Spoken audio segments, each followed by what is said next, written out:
All right. Good morning, everybody. We're waiting for Instagram to catch on. Here we go, Instagram. Good morning, team. Let's fix that. I am Justin Dunaway with the Institute of Clinical Excellence, bringing you another Clinical Tuesday. And today, I want to talk about self-efficacy, targeting self-efficacy. Before we get rolling, new year, if you're looking for some continuing education, Institute of Clinical Excellence is firing on all cylinders. All of our online courses have either just started or just about to start. So if you're looking for some virtual CEUs, be sure to hop on our website and check that out. If you're looking for some live CEUs, all of our courses are running as well. So make sure you check out ptonice.com to see what courses are available in your area. And lastly, if you're having trouble keeping up with all of this stuff, make sure if you're not already on Hump Day Hustle, you hop on ptonice.com, scroll to the bottom, sign up for that. You'll get the 5 coolest things that all the faculty read that week, plus a list of upcoming courses and things like that, all for free. Nice way to keep up with the research. So if you're not on Hump Day Hustle, check that out. And if you've been waiting to take the next round of persistent pain management, cohort 15 starts on Monday. So if you're looking for a deeper dive into persistent pain, that's the course for you. All right, let's get into this pain self-efficacy stuff.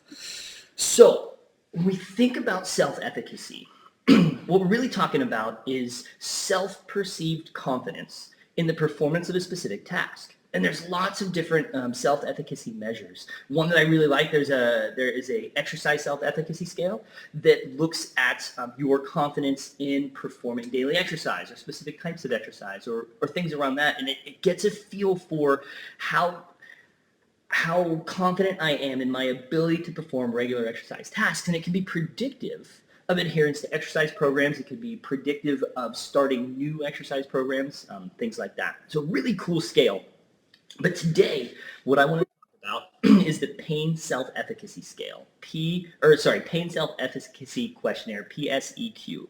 It's a 10-item scale, scores from 0 to 6. 0 is not confident, 6 is completely confident, and it basically asks you questions about specific tasks, but within context of the patient's pain, right? So questions will be things like, I can enjoy things despite the pain, 0 to 6. I can cope with pain in most situations.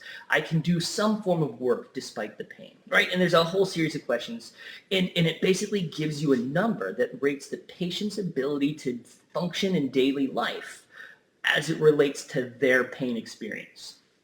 And what the research has found is that this correlates well. The lower your self-efficacy score, the higher your disability, the more negative your coping mechanisms are, the less likely you are to be able to work, the more medication use that you have. And the opposite is true. The better your self-efficacy score, the better these measures as well. Some research would suggest that a score less than 17 on the PSQ, it's out of 60, a score less than 17 would tell us that this patient might need some significant work to reframe their maladaptive beliefs. Maybe this is a patient that we're going to dive really deep into some psychologically informed interventions, thinking about some great exposure, some pain neuroscience education, really getting patients to understand about their pain and what it is and what it is not. These patients may also be appropriate for formal psychological interventions from a pain psychologist or things like that.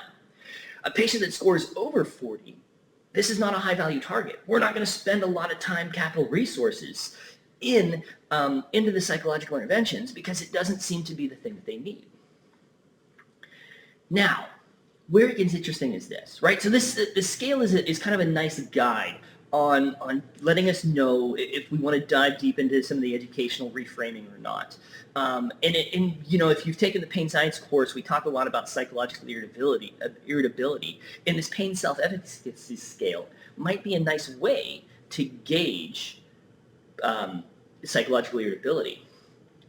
But are there other ways to change patients' pain self-efficacy? Are there other ways to change patients' confidence in their ability to do specific tasks despite pain?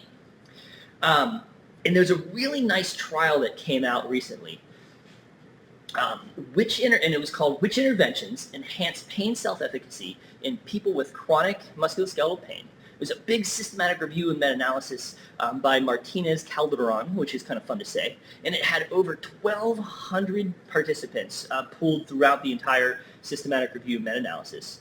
And basically what they did is they looked at a bunch of trials that had pain self-efficacy measures as a primary or secondary outcome, and they either used exercise interventions designed to change pain, psychological interventions designed to control pain or manage pain, or self-efficacy,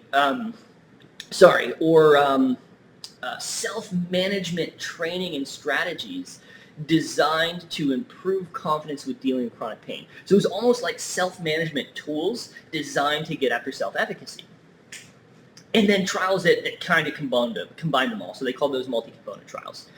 And what they found is this: exercise interventions, psychological interventions, and multi-component interventions designed to treat pain had improvements in self-efficacy in the short term, 0 to 3 months, medium, 4 to 6 months, and long term, 7 to 12 months. So that's pretty cool. Those things seem to change self-efficacy when they were targeted at the other stuff. The self-management strategies is where it gets really interesting. The self-management strategies, teaching patients about self-management to manage their symptoms, or to have more confidence on their own, didn't do anything for self-efficacy. So, to me, there are two kind of major things that I pull out of this trial. The first one is that we're thinking about patient self-efficacy, and we need to target this because patient self-efficacy seems to correlate with disability, with function, with medication use, all the things we're after changing.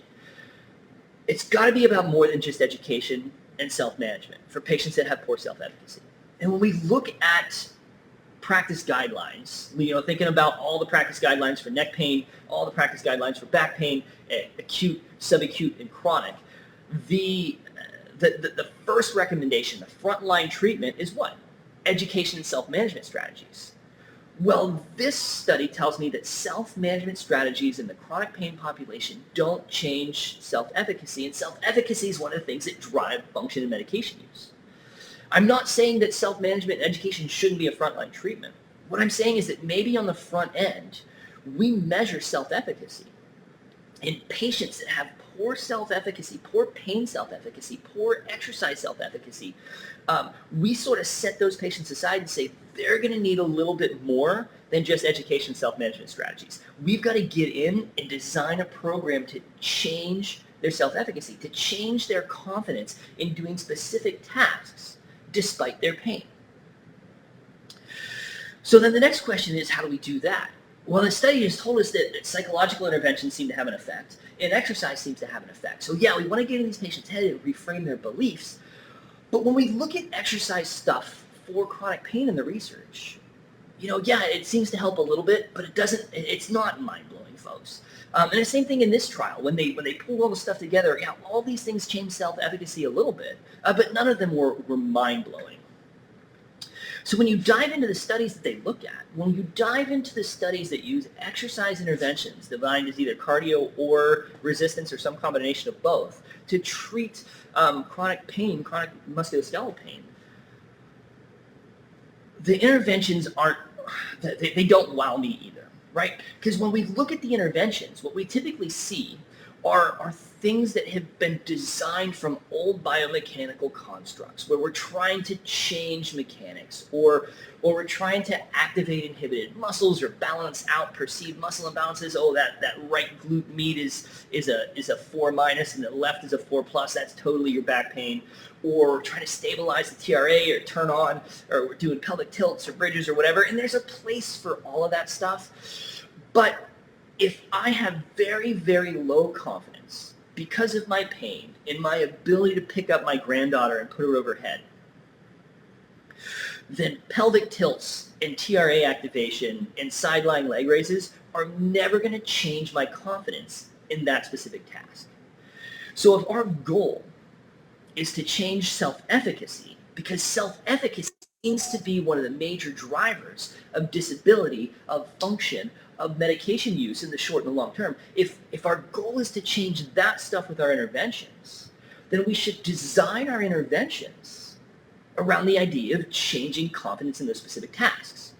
So when we think about the pain self-efficacy questionnaire, one, it's going to pull out of the crowd the people that have low self-efficacy. But two, it gives us a doorway to dive in deeper. John, it really looks like you're struggling with your confidence to do stuff because of your pain. What are some of these specific items that you are struggling with? What are the things that you want to get back to? What are the things that you are most afraid of your ability to do because of your pain?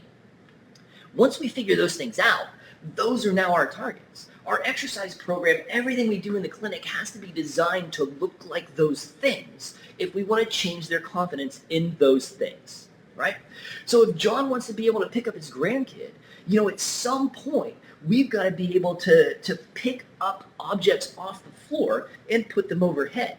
And team, if we can identify those things, if we can break down those tasks, get the patient able to do those things, and then start to build the load, that's going to change confidence drastically. If John is afraid to pick up the remote control off the floor because his back's going to go out, and over the course of care, we can get John to deadlift his body weight, he is never going to lack confidence in picking something up off the floor. Never in his life is he going to have to pick 180 pounds up off the ground other than in the gym. And he knows his back can do that. And he's going to be supremely confident in his ability to do that. If Sarah wants to play with her grandkid and she can push press 65 pounds, she is never going to worry about picking her grandkid up off the ground and putting her up overhead. Design our programs to build confidence in the movements that the patients are lacking confidence in. It's not about the strength team. It's not about the exercise. It's about changing. It's about using the exercise to build the strength in the movements that they lack confidence to change confidence. So at the end of the day, our goal, what we really should get after, is on the front end, screen our patients for self-efficacy. Those that have low self-efficacy, let's dive in and teach them some things about pain. Get them to understand the physiology of pain a little bit differently, to start to crack that door on self-efficacy. And then we're going to use exercise interventions. We're going to dive deep and really understand what are the things that you lack confidence in. And then we're going to build a program that is designed to look exactly like that thing, to build your confidence in those movements, and then load it and load it and load it and get you as strong as possible in those specific movements. So there is no way on the planet that you will ever lack confidence in those things. And that is going to change self-efficacy, which will change disability in the short and the long term. If we can build their confidence, if we can set goals and meet them, if we can load it and load it and load it, if we can build their confidence in specific things, we're going to significantly change the patient's outcomes. So be sure to check out the pain self-efficacy questionnaire. This is a nice tool for screening these patients out and really think in the clinic, are my exercises designed to build confidence in their specific things? And if not, let's make some changes. All right, team. Thanks for checking out the episode. Thanks for listening. Have an awesome day in the clinic, and we'll see you next time.